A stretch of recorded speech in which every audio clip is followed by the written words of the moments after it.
Hello અને નમસ્કાર મિત્રો, કેમ છો બધા? મજામાં ને? મિત્રો, હું અનુપ મહેતા ફરી એકવાર સ્વાગત કરું છું તમારું તમારી પોતાની ચેનલ પર.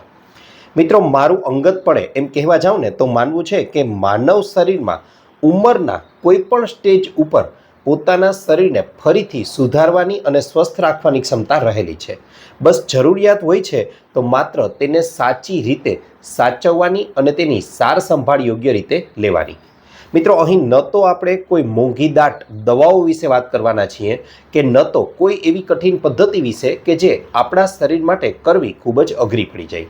મિત્રો, અહીં આપણે લોકો સંપૂર્ણપણે પ્રાકૃતિક, સરળ અને ટકાઉ ઉપાય વિશે વાત કરવાના છીએ કે જેના દ્વારા હંમેશા આપણું શરીર છે તે સ્વસ્થ બની રહે, આપણું શરીર છે તે તંદુરસ્ત રહી શકે છે. તેની સાથે સાથે મિત્રો, જ્યારે પણ મોટી ઉંમરના વડીલો, ખાસ કરીને 55 કે 60 વર્ષ જેમની ઉંમર વટાવી ચૂક્યા છે, તેમની સાથે જ્યારે વાત કરવામાં આવીને ત્યારે ખરેખરમાં એક વિરોધાભાસી વિચારસરણી છે તે જોવા મળી. ખાસ કરીને તેમની સાથે જ્યારે પૂછવામાં આવ્યું કે આ આંખોનું ઝાંખપ એટલે કે આંખો દ્વારા જે ધૂંધળું દેખાય છે તે અને ઘણીવાર વારંવાર ભૂલી જવાની સમસ્યા છે તે વિશે તમે લોકો શું વિચારો છો, તો તેમનું કહેવાનું સ્પષ્ટ હતું કે અરે ભાઈ, આ તો ઉંમરની ખરેખર અસર છે. જેમ જેમ ઉંમર વધે છે તેમ તેમ આવી સમસ્યાઓ તો રહેવાની જ છે. પણ મિત્રો, હકીકતમાં કહેવા જાઓ તો લગભગ મોટા ભાગના કિસ્સાઓમાં આ સમસ્યા છે તે ઉંમર વધવાના કારણે નહીં, પરંતુ આપણા શરીરની અંદર યોગ્ય પોષક તત્વો પૂરતી માત્રામાં આ સમય દરમિયાન ન મળવાને કારણે ઉદ્ભવે છે. અને જો આ સમયગાળા દરમિયાન આ પોષક તત્વોની પૂર્તતા કરી દેવામાં આવે, એટલે કે આમાં જે પોષક તત્વો ઘટે છે આપણા શરીરમાં તે પોષક તત્વોયુક્ત આહાર લઈ લેવામાં આવે તો તેના દ્વારા આ સમસ્યાને સંપૂર્ણપણે અને જડમૂળમાંથી મટાડી શકાય છે. અને એટલા માટે જ મિત્રો, હું તમારા માટે આજના આ વિડીયોમાં એવી 3 સરળ વસ્તુઓ કે જે ઘરમાં જ ઉપલબ્ધ છે અથવા તો ઘરની આજુબાજુમાં ખૂબ જ સરળતાથી તમને લોકોને મળી રહેશે તે લઈને આવ્યો છું. અને તેનું જો નિયમિત રીતે સેવન કરવામાં આવે તો મિત્રો, ગેરંટી સાથે કહું છું કે 2 કે 3 મહિનાની અંદર જ સંપૂર્ણપણે આ સમસ્યાને આપણે દૂર કરી શકીએ છીએ. જી હા મિત્રો, 2 કે 3 મહિના જેટલો સમય ચોક્કસથી લાગશે જ. જો તમે લોકો પણ એમ વિચારીને આવ્યા છો કે અહીં કોઈ એવી વસ્તુ સૂચવવામાં આવશે કે જેનાથી આજે સેવન કર્યું અને આવતીકાલે જ તેની અસર દેખાશે અને સંપૂર્ણપણે આપણી દ્રષ્ટિ અને મગજની ક્ષમતા છે તે વધી જશે, તો મિત્રો એ ભૂલ ભરેલી વાત છે. અને એવું માનીને આવ્યા હોવ તો તમે વિડીયોને અહીં છોડી શકો છો. પણ હકીકતમાં તમે તમારા શરીરને અંદરથી સ્ટ્રોંગ, અંદરથી મજબૂત અને તંદુરસ્ત બનાવવા માંગો છો તો ચોક્કસથી આખો વિડીયો નિહાળજો કે જેથી કરીને તમે લોકો પણ તમારી આંખો છે, તમારું મગજ છે અને ઓવરઓલ તમારું સંપૂર્ણ સ્વાસ્થ્ય છે તેને સંપૂર્ણપણે પરાવર્તિત કરી શકો, સંપૂર્ણપણે ફેરવી શકો અને તમારા શરીરની એક કાયાપલટ થઈ જશે.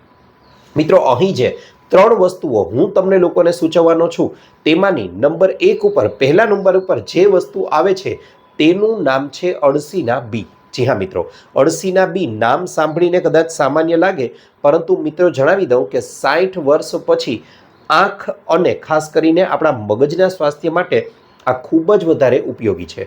એટલા માટે કારણ કે અળસીના બી છે તેમાં ઓમેગા-3 ફેટી એસિડ રહેલો હોય છે. તે આપણા ચેતાતંત્ર માટે અને મગજ માટે ખૂબ જ વધારે ઉપયોગી બની શકે છે. મિત્રો, અળસી દ્વારા આંખો અને મગજનું સ્વાસ્થ્ય સુધારી શકાય છે. એક ખાસ વસ્તુ તમને જણાવી દઉં તો મગજ અને આંખો પરસ્પર એકબીજા સાથે સંકળાયેલી છે. કારણ કે તમે લોકો જ્યારે પણ કોઈ પણ વસ્તુને જુઓ છો, એટલે કે નજીકની વસ્તુને કે દૂરની વસ્તુને, ત્યારે બને છે એવું કે તે વસ્તુમાંથી આવતા પ્રકાશના કિરણો તમારા આંખની કીકી દ્વારા અંદર પ્રવેશે છે અને આંખની અંદર રહેલો નેત્રપટલ છે તેના પર તેનું પ્રતિબિંબ રચાય છે. મિત્રો, આ કદાચ તમને જાણીને અજુગતું લાગશે, પણ દરેક વસ્તુ છે તેનું ચિત્ર આપણી આંખોની અંદર હકીકતમાં ઉલટું રચાય છે.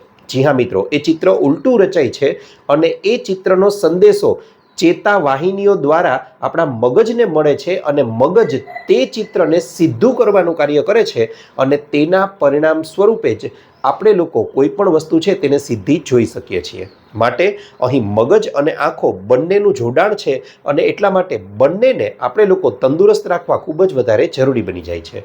અહીં એટલા માટે જ આપણે લોકોએ 55 કે 60 વર્ષની ઉંમર પછી અળસીના બીજનું સેવન ખૂબ જ વધારે જરૂરી બની જાય છે, કારણ કે તેનાથી આપણી આંખોનું અને ખાસ કરીને આપણા મગજનું, આપણા ચેતાતંત્રનું, કારણ કે ચેતાઓ દ્વારા જ આ સંદેશાઓનું વહન થાય છે, તેનું સ્વાસ્થ્ય સુધરી શકે છે. માટે અહીં આ બંને માટે સૌથી પહેલી વસ્તુ અળસીના બીજનું સેવન કરવું ખૂબ જ વધારે જરૂરી બની જાય છે. ત્યારબાદ મિત્રો નંબર 2 ઉપર જે વસ્તુને સ્થાન આપવામાં આવેલું છે તેનું નામ છે કોળાના બી. જી હા મિત્રો, કોળાના બી કે જેને આપણે લોકો પમ્પકિન સીડ તરીકે પણ ઓળખીએ છીએ. મિત્રો આ દેખાવમાં ખૂબ જ સામાન્ય લાગે છે, પરંતુ આપણી આંખ, આપણા મગજ અને આખા ઓવરઓલ શરીર માટે ખૂબ જ વધારે મહત્વના અને ઉપયોગી છે.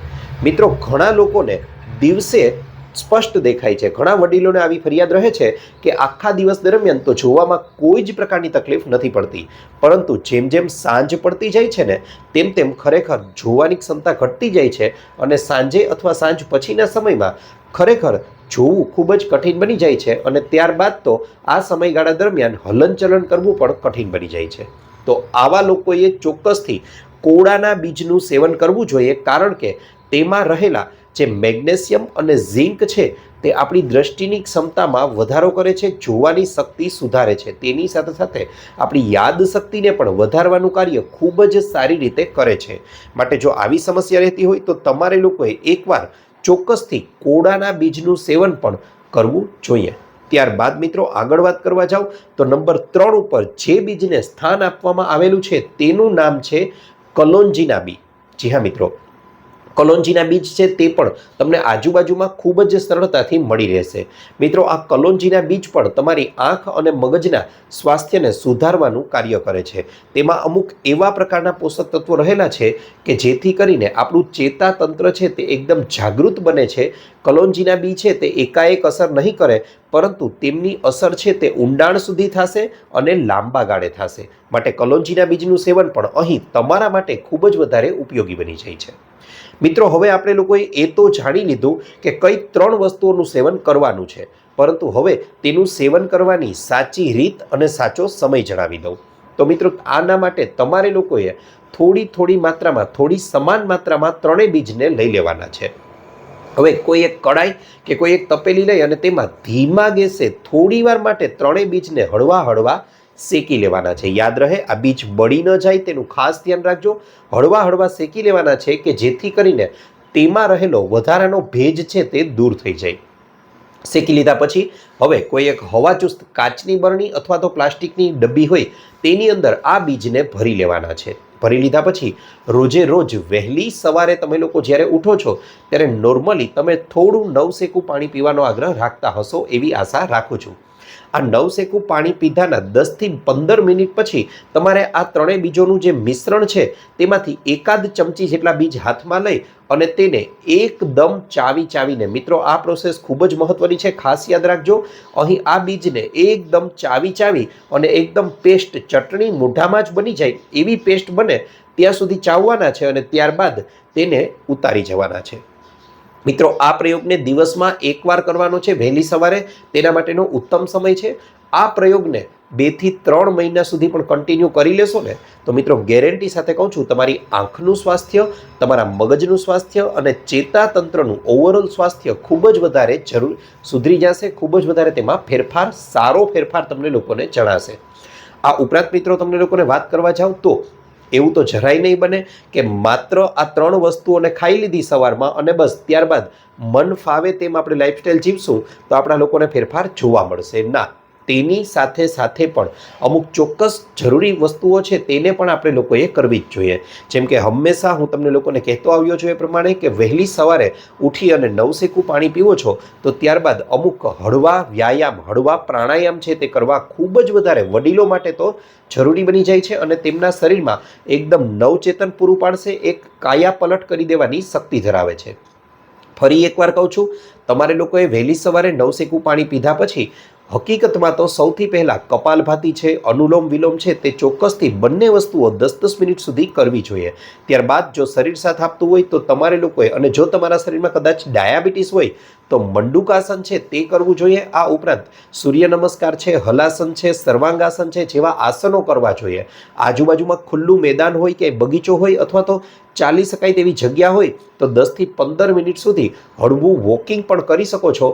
ખુલ્લા વાતાવરણમાં આ વસ્તુ થાય તો ખૂબ જ વધારે આપણા શરીર માટે ઉપયોગી બની જાય છે. આ ઉપરાંત સફેદ વસ્તુઓ છે તેનાથી બને તેટલી 55 કે 60 વર્ષની ઉંમર પછી આપણે દૂરી રાખવી જોઈએ. એટલે કે ખાંડ છે, ચોખા છે, મેંદો છે, મીઠું છે, આવી વસ્તુઓથી બને તેટલું દૂર રહેવાનો પ્રયત્ન કરો. બહારનો ખોરાક તો સંપૂર્ણપણે અવોઇડ કરવાનો છે.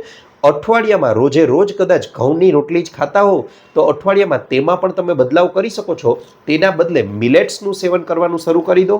એક બહુ મહત્વનો અને ખાસ અગત્યનો નિયમ, સાંજનું ભોજન, રાત્રિનું તો ભોજન જ નથી હોતું, સાંજનું ભોજન ગમે તેમ કરી ને સાંજે 7 વાગ્યા પહેલાં પૂરું કરી લેવાનું છે. અને બને તેટલો સાંજનો ખોરાક છે તે હળવો ખાવાનો આગ્રહ રાખવો જોઈએ. તમે જ્યારે પણ ભોજન લો છો ત્યારે એક વસ્તુ હંમેશા યાદ રાખજો, તેમાં સલાડની માત્રા થોડી વધારે રાખજો. અને આ ખોરાક જે તમે લો છો તે સંપૂર્ણપણે ઘરનો બનેલો અને તાજો હોય તેવો આગ્રહ રાખશો તો મિત્રો તેમાં કોઈ શંકાને સ્થાન નથી કે 100 વર્ષનું સંપૂર્ણપણે નિરોગી અને સ્વસ્થ આયુષ્ય તમે લોકો જીવી શકશો.